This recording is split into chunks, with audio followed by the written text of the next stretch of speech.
All right, let's talk about something that's, well, it's really tough. We're going to dive into how to communicate with a loved one who has dementia. It's a journey that can really test everything: our patience, our empathy, and sometimes even the values we hold most dear. So let's just jump right in with a question that might feel a little uncomfortable. Is lying ever the kindest option? I mean, for most of us, we're taught a simple rule our whole lives: always tell the truth. But what do you do when the truth causes way more harm than good? And that really gets to the heart of our first point. Honesty is a great policy, for sure. But when it comes to dementia, experts agree that insisting on the cold, hard truth can actually be cruel and, frankly, completely unnecessary. This quote from the Alzheimer Society, wow, it just hits the nail on the head, doesn't it? Just imagine your loved one asking for their mom who passed away decades ago. If you tell them she's gone, they experience that grief like it's brand new. And because of the memory loss, you could force them to relive that horrible, fresh pain over and over and over again. You have to ask yourself, what's the point of that? So why is this even happening? It's absolutely crucial to understand that this isn't a choice your loved one is making. Dementia causes physical damage to the brain. It changes how it works, how it processes information. What that means is they are genuinely, truly experiencing a different reality than you are. And getting your head around that idea is so important, because trying to drag someone out of their reality and force them into ours, well, it's not just that it won't work, it can be really harmful. It can lead to so much confusion, fear, and even anger. A caregiver named Maryland just put it so perfectly. She said, if someone had a broken leg, you wouldn't ask them to jump, right? Of course not. So why do we expect a person with a damaged brain to do the impossible, to process a reality that their brain just can't handle anymore? Thinking about it that way, it really changes everything. Okay, so if correcting them, if forcing the truth on them is often the cruelest thing to do, what's the alternative? What are you supposed to do instead? Well, experts recommend a technique, and some even call it an art, known as therapeutic fibbing. Now let's be really clear about what we mean here. This is not about being deceitful or malicious. Not at all. Think of it as a tool, a really compassionate one.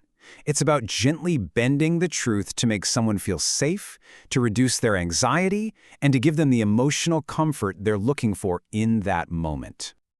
So how do you actually do it? It really boils down to 3 simple steps.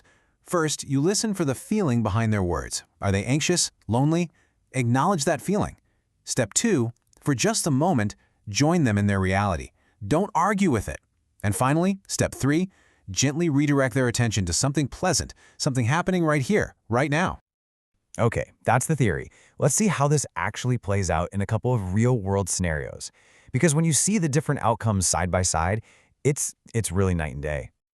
So in this first situation, let's say your mom is waiting for her mother to pick her up. Hitting her with the truth, your mom died 25 years ago, just leads to heartbreak, total distress. But by using a therapeutic fibe, you can say something like, okay, let's have a nice snack while we wait for her. You're acknowledging her goal and then gently redirecting. The result? Peace instead of pain.